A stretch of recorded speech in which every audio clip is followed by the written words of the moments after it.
In today's podcast, you'll learn 12 more idioms connected to house and home so that you can widen your vocabulary and use some common English expressions. Welcome to Aprender Inglés with Reza and Craig.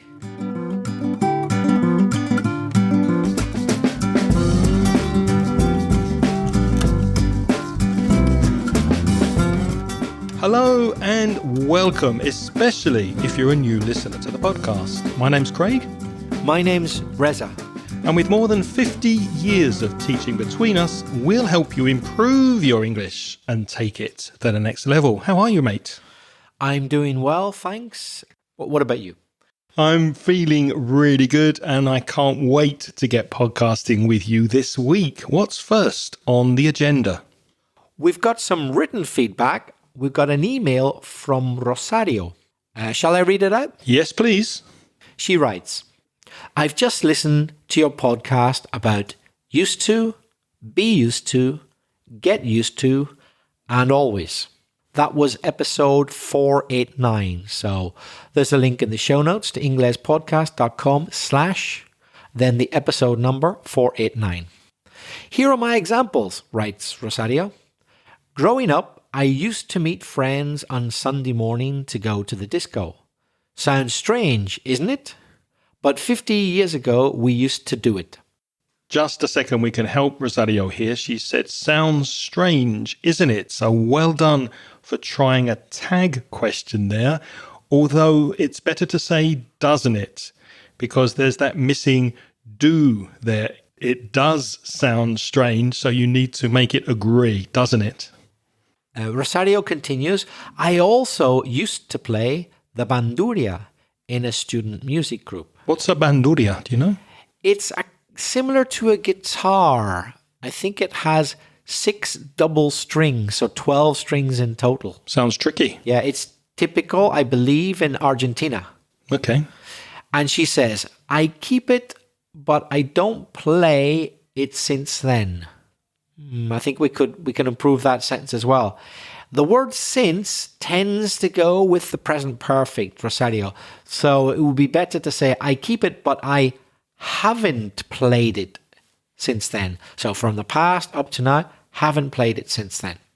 Rosario continues, I used to take care of my grandchildren in the morning when they were babies. Now they're almost teens, so in the mornings they're usually at school. Very good. I had to get used to spending the mornings without them. Perfect. When I got married, it took me a long time getting used to the new married life. Hold on. There's the good news and the bad news. The good news is, Rosario, you're right to use get used to, but you said getting. Here we need to say the infinitive. It took me a long time to get used to, because it's to take time plus an infinitive. It takes 5 hours to travel here. It takes a long time to cook a nice meal. So it took me a long time to get used to the new married life. I had to change my neck of the woods, but I got easily used to living in the new one. To change her neck of the wood, Craig, what does she mean by that? That's a lovely expression. That means to change the area where you live. So our neck of the woods is, well, generally speaking, Valencia, but my specific neck of the woods, I live near the sea, but your neck of the woods, Reza, is more in the centre of town. One more sentence and she finishes, well, I've enjoyed writing this email, practicing different uses of used to. And indeed, Rosario, you've done a very good job. Well done. I can see that you are getting used to using these expressions. Well done. And the best way to get used to using the grammar and use it correctly is to keep practicing. So congratulations. And we love it. We really do. When people practice grammar, vocabulary, any expressions that we focused on in previous episodes of the podcast. And if you want to improve your spoken English rather than your written, as Rosario has done, maybe you'd like to join one of my conversation courses. Now, we meet on Zoom, small group, maximum of 8 people, And they're a lovely group of motivated students who practice with me, practice speaking, fluency, conversation. And if you're interested and would like more details, just send me an email to craig@inglespodcast.com and I'll give you more information. And how is your schedule going, Reza? Are you still very busy or do you have spaces for private students? I'm very busy right now, but who knows? You might be listening to this episode of the podcast when I have a bit more free time. So I've ended the year 2023 and started 2024 with a really busy timetable. But I hope pretty soon I'll have a few spaces. I tell you what, send me an email. It doesn't cause any harm. The worst that can happen is I can say not yet, but if you wait a couple of months, maybe I can arrange a one-to-one class with you.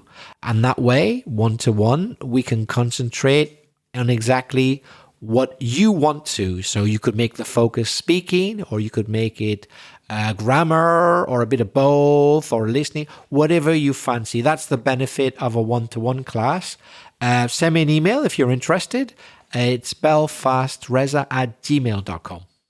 And just to be clear, for more personal, specific help, send emails to Reza. But if you want to practice general fluency and conversation in a group, send your emails to me. Now, we have spoken about idioms connected to house and home before, haven't we, Reza? Do you remember which episode that was? Yes, quite a while back. It was episode 220, inglespodcast.com/220. 220 was our original idioms connected to house and home. This is entitled More Houses and Home Idioms. So obviously we're not going to repeat ones previously mentioned. One that we haven't spoken about is a couch potato. If you talk about someone being a couch potato, you criticize them for spending too much time sitting and watching television, like a big brown potato sitting on a sofa or a couch. Can you think of an example? Yeah, for example, you might say to someone who is sitting there not doing anything all day, don't be such a couch potato. There are better ways of spending your time than watching Netflix. Having said that, watching a little bit of Netflix in English is a good way to practice your English, but don't overdo it or you'll become a couch potato. Yeah, don't be a couch potato. Home and dry is quite a positive idiom. If you are home and dry, you have successfully achieved all of your objectives and you are now out of danger and you don't need to worry. Here's an example. Football. After scoring their 6th goal against a goalless Manchester United in the last minute, Arsenal can safely say they're home and dry. And I just changed Reza's example there from Liverpool to Arsenal just to make me smile. It's one of the very few things that Craig and I disagree on. He would rather Arsenal win. I would rather Liverpool. But we definitely agree we want Manchester United to lose. We agree about that. Yes. For sure. No apologies to any Manchester United fans out there. So if you're home and dry, you're safe. Burn the candle at both ends. Ouch. Yes, if you physically, literally did that, you would burn your hands. But of course, we're talking about idioms. And the whole point of an idiom is that the words don't have their original literal meaning. They have a metaphorical meaning.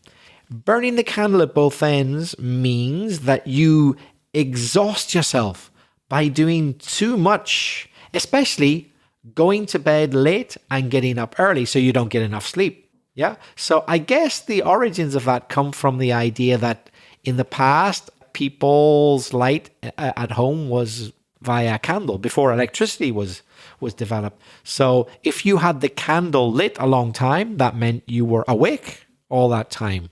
So I imagine the origins go back to that. Craig, can you think of an example? Well, an example that's very close here, because I can remember at the end of last year, before we broke up for the Christmas holidays, to break up means to stop and have a holiday, to finish the school term, I remember that you seemed to be quite tired. So were you burning the candle at both ends in December last year? I was. I was. I was getting up very early for classes, correcting until late at night, eating my dinner too late. And then I couldn't go to bed. I'm one of these people who can't eat and then lie down and go to sleep. It gives me indigestion, so I had to stay up a bit later to let my food go down. Yeah, I was burning the candle at both ends. It's true. I thought so. Now, whenever Reza comes here to my flat to record, I always roll out the red carpet. I roll out the red carpet for Reza. That means to give him special treatment as an important or honoured visitor. For example, we give him biscuits, good food, beer, wine, only the best. We always roll out the red carpet when Reza comes to visit. And he does when I visit his house. It's true. I get treated like a king here. I could say that Craig's house is my home away from home. Home from home. Or home from home. Yeah. Actually, no, that's not being fair to Craig. It's better than my home here. I eat much better here because they roll out the red carpet. In fact, some people might be surprised to hear that he actually brings his slippers when he comes round to record. We're not joking. Takes off his shoes and puts his slippers in. Do you mind me saying that on the podcast? Not at all. Not at all. Craig, what do you understand by the expression close to home? That's when there's a situation or maybe a comment that makes someone feel uncomfortable because it speaks about an issue or something that a person is sensitive to or maybe has a negative past experience of. Let's think of an example that's not very nice. Imagine Mary has terminal cancer and everyone's talking about it in the office, and it was too close to home for Frank, whose mother has just died of cancer. So he left the building. So in a situation where you feel uncomfortable because of the situation or because of the topic of conversation, then you say, well, it's too close to home. It's too personal for me. Now, to keep your house nice and clean and tidy, you need to sweep up. You need to use a broom and take it around the house and get rid of all the dirt and dust on the floor. But what you shouldn't do is sweep something under the carpet or under the rug. The rug is like a piece of carpet that you can move, whereas the carpet, you won't find many here in Valencia. A carpet is like a rug, but it's the whole floor, 100%. From wall to wall. From wall to wall. What you call in Spanish moqueta. So you don't find it much in Spain. I imagine you don't in South America either because of the climate. But people in Britain tend to have carpets. So if you sweep something under the rug or carpet, it means you try to hide it because it's embarrassing. So imagine you're cleaning your house very quickly. You're not doing it the right way because someone's coming up the stairs right now to your flat and you haven't cleaned. You should have cleaned. So you're trying to do it really quickly. So you just sweep the dust and you put it under the rug because you haven't got time to collect it. You had to get it out of sight for the minute, but the dirt's still there. It hasn't gone away. It's just that now it's under the rug or under the carpet and they can't see it. I'll give you an example. The Prime Minister tried unsuccessfully to sweep the scandal under the rug. So it's not that nothing happened. Yeah. The ugly thing, like the dust on the floor, is still there, but he tried to sweep it under the rug, put it where no one could see it. But that doesn't mean it didn't happen. That is to sweep something under the rug or carpet. Before we started recording, Reza asked me what had happened to the chocolates that we had been sent by a very happy listener to the podcast. And because I had eaten them all, I swept it under the rug and said that they hadn't arrived. But Reza, being a very kind, understanding person, he did not fly off the handle. The handle is something that you use to open a door or a cupboard. It's where you put your hand and you twist or you pull to gain access to something. But if you fly off the handle, then you suddenly become very angry. For example, Craig flew off the handle. when I didn't study enough for the exam. Be careful of the verb to fly. It's irregular. So you've got fly, the infinitive, flew, past simple, and flown is the third form. When was the last time you flew off the handle? Oh, I can't remember. Yes, I can remember. When someone tried to overcharge me by 20 euros or something like that in a restaurant and charged me for something that I hadn't asked for or eaten, but insisted that I had. I can't remember what it was, but it's something I hate and would never ever ask for because it's a food I don't even like. And you flew off the handle. And they insisted, no, you ate this and you're going to pay for it. I said, I absolutely did not eat this. I've never eaten this in my life. I don't like it. There's no way I asked for this. Yeah, you did. You just can't remember it, the waiter said. And I flew off the handle. I said, I'm absolutely not paying for this. Yeah, and if you think I am, forget about it. I was going to pay by card, but when he said that, then I paid by cash and deducted the 20 euros and just paid what I thought I should have paid. It got me really angry, actually. It wasn't fish by any chance. It wasn't a different kettle of fish than what you had eaten. Ah, a different kettle of fish. Now we've got to a very interesting one. I guess you all know what a kettle is. In modern English, when you think of a kettle, you think of an electrical, or it could be powered by heat underneath it as well, but normally an electrical appliance which boils water. You plug it in, turn it on, and the water boils.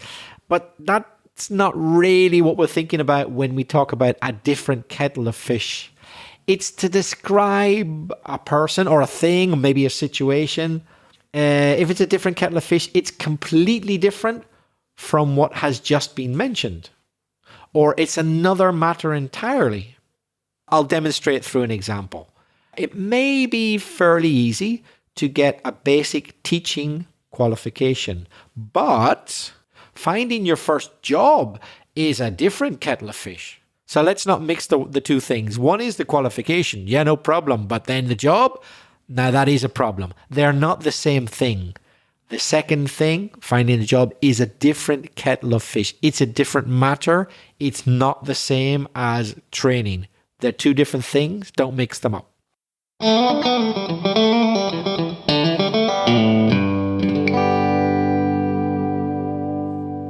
Reza, I noticed this morning in the news that the price of Bitcoin has dropped. The price has fallen. I think it's a good time for you to buy some Bitcoin. You should strike while the iron is hot.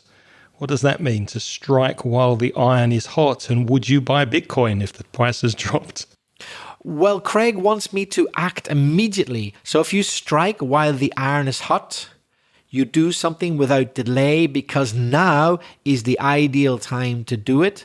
And it won't be as advantageous if you wait. Now is the time. The iron is hot. Strike now. I won't be rushing to buy Bitcoin. Craig and I think, disagree about this. I'm not completely convinced that Bitcoin is a great investment. What do you think? Do you think it's a mug's game? A mug's game. Aha. By mug here, you're not talking about like a big cup, are you? Well, no, you find mugs in the home, in the house, which is why it's on the list. But a mug's game as an idiom, what does that mean? Here, Craig's talking about another type of mug. He doesn't mean a big cup. He means a full. So if something is a mug's game, it's a game for fools. For example, I might be tempted to say that investing in Bitcoin is a mug's game. But Craig, you might beg to differ. I don't know. Well, I don't know. I haven't bought any Bitcoin. I don't necessarily think it's a mug's game, but I think you have to know what you're doing. Yeah, it's not a mug's game, though. Now, if you have a lot on your plate, that could obviously mean that you have too much food on your plate. But idiomatically, it could mean that you have a lot of work at the moment, or you're extremely busy, or you have a lot of problems to deal with or to handle at the same time. For example, he flew off the handle because he's got a lot on his plate at the moment. Now, you had a lot on your plate before we broke up for the holiday, but at the moment, we haven't got too much on our plates, have we? We're quite, it's not very busy at the moment. We're quite relaxed. Yes, we can deal with the amount of work we have. If you've got a lot on your plate, it's difficult to deal with the amount. And if you said you had too much on your plate, then you can't deal with the amount. So Craig and I don't have a lot on our plates at the moment, but we did a little while ago. Talking about kitchen utensils, what about this one? The pot calling the kettle black. Now, this kettle is the kettle that we normally think of, and not the one from A Different Kettle of Fish. Forget about that one for the moment. This kettle is the kettle that you can put on the fire. On the fire. It can be electric, but a kettle can go on the fire. So the pot calling the kettle black. Well, imagine a kettle which is put on a fire, on a fire or a gas ring. After a while, it will go black. It eventually becomes black. Carbon. It's the carbon, but a pot's going to be black as well, isn't it? When you cook with a pot a lot on a fire, it's also going to be black, right? Yeah, same thing. Yeah. The pot calling the kettle black is when a person with a fault criticizes another person for having the same fault. So imagine if the kettle and the pot were people. Imagine the kettle, which is very black at the bottom where it gets burnt, says to the pot, "Hey, you're very black." Well, the pot would say, well, you are too. We've both been burnt. So it's a bit pointless for you to criticize me. So, for example, she said I was lazy, a liar, selfish, tight-fisted. Maybe I am. But talk about the pot calling the kettle black. She is too. She's just the same as me. So I'm not happy about her criticism. It's a bit like you accusing me of being late. Well, I wouldn't. I wouldn't because you're punctual. You're a punctual person. But if I was late once and you said, "Craig, what time do you call this? You're 15, 20 minutes late." And I could say to Reza, "Look at the pot calling the kettle black." Yeah. It's the same thing. You do the same thing as me. You would be well within your rights. You would be, yeah. Speaking of chocolate, which we weren't, but I like speaking of chocolate, if something is as useful as a chocolate teapot, how useful do you think it is? Now, you've just boiled your water in the kettle that Reza mentioned earlier, and you pour the water into a chocolate teapot. What do you think would happen? Of course, the teapot would melt. It would disappear because of the heat of the water. So it's useless, which is the opposite of useful. So something which is of no practical use at all is about as useful as a chocolate teapot. And that we call a simile because we've got the as useful as good as bad as, etc. Can you think of an example?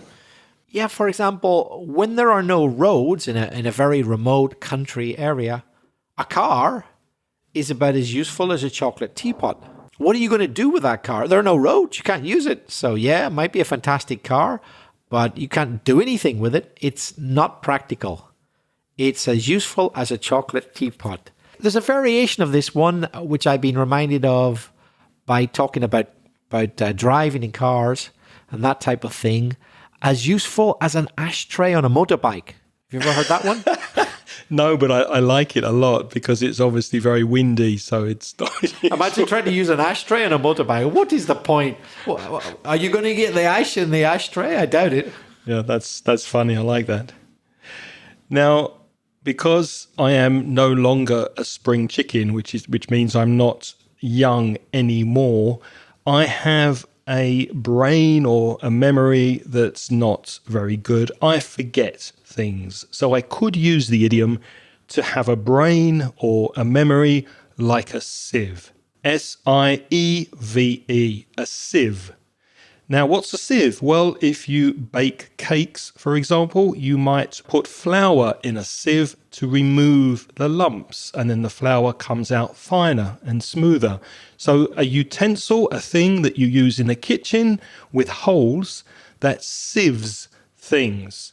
So you also use sieves when you are building. You could have a sieve that sieves concrete or cement and removes the stones, for example. Anything that filters something with holes in is called a sieve. So if you have a memory like a sieve, you have a very bad memory and you forget things. Can you think of an example? Well, Craig, did you remember to buy that bread that I asked you to buy? Oh, I'm sorry. I forgot. I totally forgot.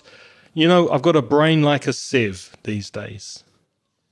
Now, we know that you don't have a memory like a sieve and that you always intend to send us voice messages so that you can practice your English. You're probably listening to this at the moment at the gym or walking the dog or in your car or maybe cleaning the flat. So you're doing something else and maybe you just forget because you've got so much on your plate.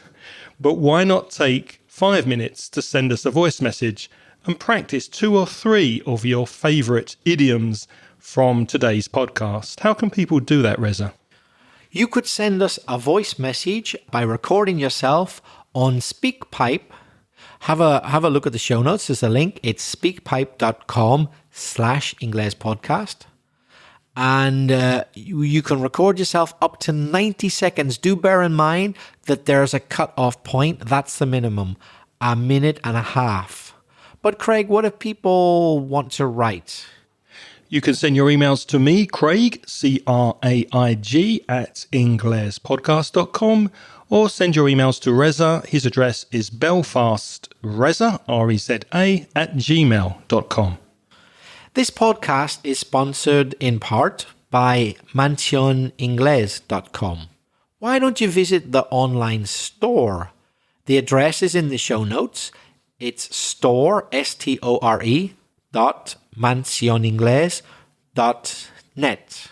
And there you'll see a range of useful products which can help you improve your reading, writing, speaking, listening, grammar, and indeed vocabulary. Check it out and keep practicing your English there.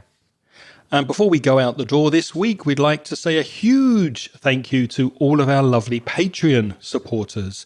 And you too can be a Patreon supporter on our program for as little as $1.50 per month. And by doing so, you get instant access to the transcriptions of this podcast so that you can read every word that we say. To do that, go to Patreon, patreon.com/Ingles podcast. Now, we'd like to thank every single Patreon sponsor, but we don't have time. So what I'm going to do is what we always do at the end of each episode, which is thank the most recent people to join the scheme. So people who have joined this month, thank you to Paula, Porfirio Montenegro, Deborah Lopez, and Isabel Ramon Gonzalez. But don't worry, we don't forget all the other sponsors who are on the scheme. Those are the most recent sponsors. But a big thank you to all of you. And we're nearly at the end of this week's podcast. We are nearly home and dry. And we don't know what we're going to talk about next week. So why don't you strike while the iron is hot? Send us a voice message and tell us what you think we should talk about on next week's episode. Until next time, thank you for listening this week. There will be an episode about something next week. Until then, it's goodbye from me. And it's goodbye from me. The music in this podcast is by Pitts. The track is called See You Later.